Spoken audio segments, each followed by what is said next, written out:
So for today's vlog, I am going to share with you guys as to how I make a pattern for the outfits of my doll. For the basic one is I have this doll which is headless. Excuse me for that. And then I have these lines on her body. Ganon. Sa kanyang chest area. Going down sa back. Sorry po kasi wala po akong ibang naisip na paraan as to how to make this thread na mag-stick siya into place up until sa paa niya. So this has been my guide in making patterns sa mga outfits na ginagawa ko. So for example, gagawa ako ng shirt, t-shirt. So yung ginagawa ko is I take a piece of paper, pwede Manila paper, pwede post-it, kung ano yung available sa inyo, and then I fold it into twice like this. Fold it twice. Pagkatapos ilolocate ko yung middle part, this one, and then ganyan, just like that. Tapos ilalagay ko siya dito sa middle. Tapos pansin niyo po yung line dito sa shoulder. Tapos may line din dito. Yan yung sinusunod ko. Yan yung sinusunod ko. So yung ginagawa ko is linalagay ko to in the middle. Tapos make sure na umabot yung paper or pattern paper nyo sa line dito. Tapos para sure akong exact fit siya, yung ginagawa ko, yung sa armhole is tinitrace ko na lang din yung dito, this one, pina-follow ko siya, yan, pina-follow ko yung arm dyan. Tapos later i-adjust ko na. And then pagkatapos, pag reach ko dito, itong line naman to yung susundin ko. So for the armhole, this one po, it's like mga half an inch or quarter of an inch siguro. Diyan ko i-stop yung yung sa armhole niya. So this one, dyan ako mag-stop. So nagiging parang ganyan yan. So what I do next, kasi hassle naman to, so kinakat ko dito, this one, kinakat ko na siya. Huwag nyo nga palang kalimutan mark ng yung line dito sa may shoulders niya. And then after that, kung t-shirt lang is you don't have to worry about this line. So yung ginagawa ko is pag ganon, and then pino-fold ko to na mag-inline siya dito sa line niya dito. In that way, may may fitted tayo na shirt for our dolls. Ganyan. So nag-meet siya dito. So that means dito mo siya ika-cut, and this one as well. So for the neckline, ito lang, this one, follow ko lang yan up until here. Ganyan.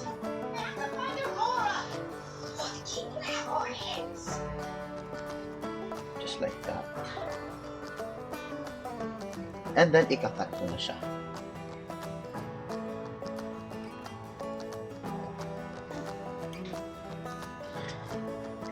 So this is what we did. So yung kita nyo ito, I'm just going to trace this just like that. Tapos ikakat ko na. So remember yung prior to setting our marks, ganyan. prior to setting our marks, di ba, finold natin tong post-it paper. So that means pag open natin ito, that is the other side of the front ng shirt. Yes. And for the back part. So,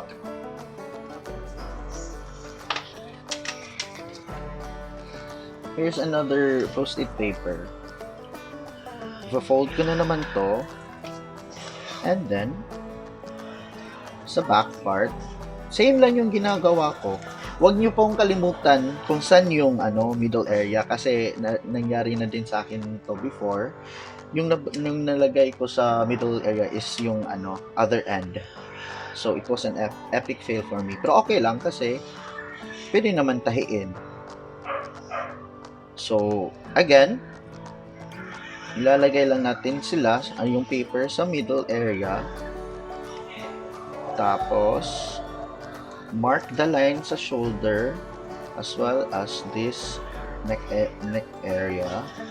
And then, same lang yung process kanina. Locate mo yung shoulder, yung armhole niya. Make sure na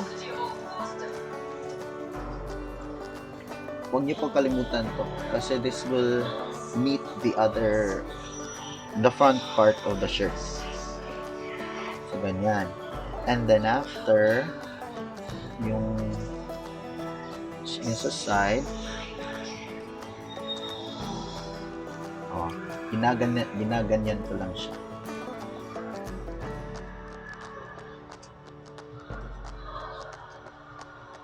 Until dyan. Okay. So, if yung gagamitin nyo na fabric is stretchable, then you don't have to worry about this part. Kasi stretchable naman siya. But if mga satin or something like that, then kung gusto nyo talagang super fitted siya, then you have to do it like, you have to pinch this. You have to pinch that. Ganyan. So, yung ginagawa ko, para sure talaga siyang fitted, pino-fold ko siya. Yan. Para mag-create siya ng line.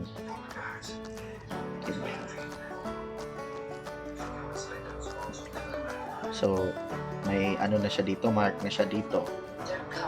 You have to check still yung yung dito sa side. Baka hindi na siya inline. So, ganyan. So, dahil na-fold na natin siya, so may mark na siya. So, what I do next is, sinispread ko siya, and then notice this line, minamarkan ko yan. For me, it doesn't have to be perfect. As long as may ganyan lang. Kasi others are very, they use yung measurements nun daw talaga. Ako lagi akong epic fail nun. So, I looked for ways na magawa pa din, na fitted pa din siya. So, ganon. Then, tapos yung line dito, ganyan lang. Katapos, kinakat ko siya.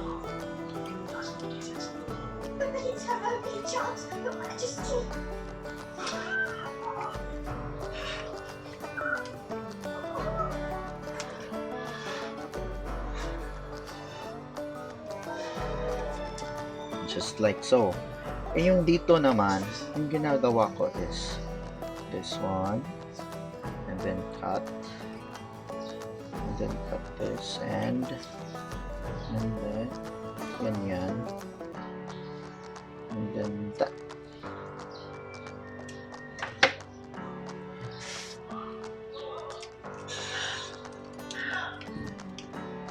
So, ganyan. So, pag laying nyo ng ng pattern sa fabric, yung ginagawa ko is tinitrace ko na lang to. Ganyan. Tinitrace ko siya sa fabric, and then after, this one, diba, dapat naka-pinch to. Kung gusto nyo talagang super fitted yung shirt. Pero if hindi naman, okay lang. Yung gusto nyong mga loose na style na shirt. So, tinatahi ko to. Ginagawa ko tong ganito. And then, tapos tinatahi ko. Okay? So, we all have the front of the shirt and the back of the shirt. So, yung ginagawa ko is, I'll join them together with a scotch tape, just like that. Pagkatapos ini-insert ko to, ganyan. Ini-insert ko siya just like that. Tapos iti-trace ko to, this one, and then I will put a mark on saan yung center. Tapos I'll play, since this is the back part, this will be the front part. Dito naman ilalagay ko yung back and then the front. Kasi notice nyo mas malaki yung front part compared sa back. Ganyan. Para hindi din ako mahirapan mag-locate ng middle niya. Lalagayan ko na din yung mark. So what I do next is, I take this out.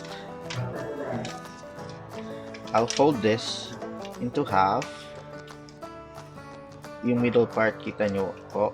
Tapos, yung ginagawa ko is, yung doll, ilolocate ko yung middle area. Remember that line sa shoulder. So, tapos, I'll fold this in. Tapos, ilalagay ko to sa middle part, and then I'll fold this. And then, just like that. So, kukunin ko po as to how short or how long the sleeves will be. So, sa ngayon, if gusto ko hanggang dito yung sleeve, and then dito, if gusto ko mas higher or shorter, dito. So, example, basic tee lang naman to, so ganyan. So this part, that part. Okay, so next yung ginagawa ko is I'll fold this, and then that will be our mark.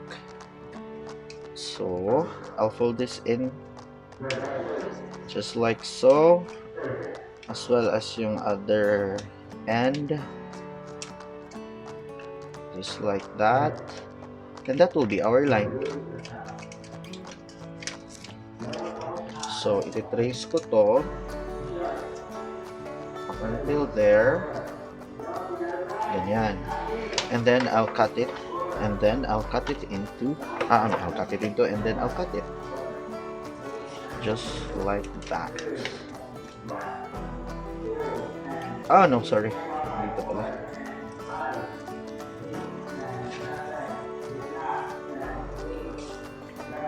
Pasensya na po kayo sa noise kasi may nagpa-practice ng sugat.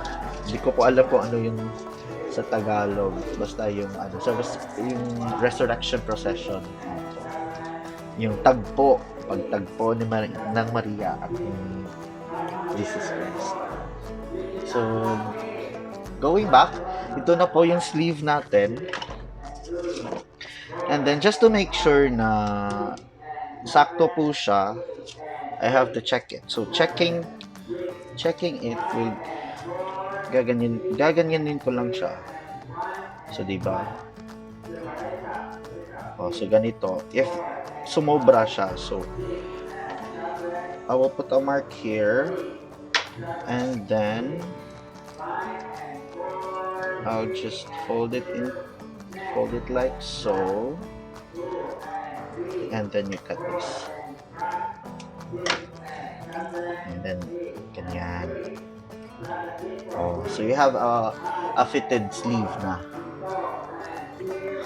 Okay, hindi pala siya nasenta. So ganyan. So, ang mangyayari is like that. Then with the sleeves here. Okay. So guys, di ba may sleeve na tayo? So, kinopya ko lang yung sleeve. I made 2 of it. And then, ito na po yung kalabasan. And then, I forgot, I cut the back part pala. Yung middle ng back part. Kasi, later, gagawa ko ng t-shirt. Tapos, hindi naman stretchable. So, I opted to cut the middle part sa back. Okay, so this is what it looks like pag with the cloth na. So for instance, for example, yung cloth niyo is ito, kasi hindi naman stretchy fabric. Ganyan. So you will just going to lay the pattern there.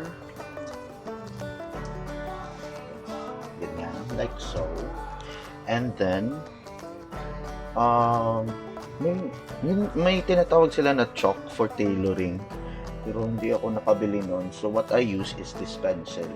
So yung ginagawa ko is ganyan, I just lay the pattern there and then traced the sides. Ganyan.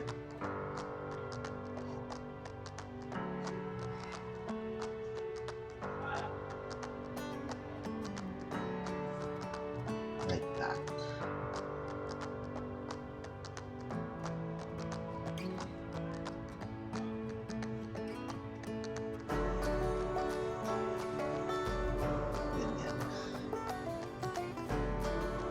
Hindi ko na ginawa yung hindi ko na sineparate yung sleeves. Parang kumbaga shortcut na lang ito. If there's a way na we can do things a much easier and faster way, and then why not? So, ganyan.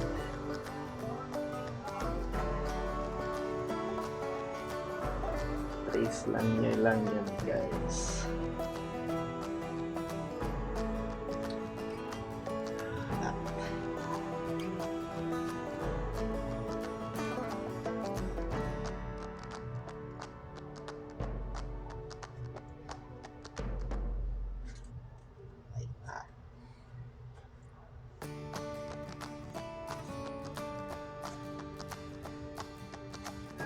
Tanan! And there you have it.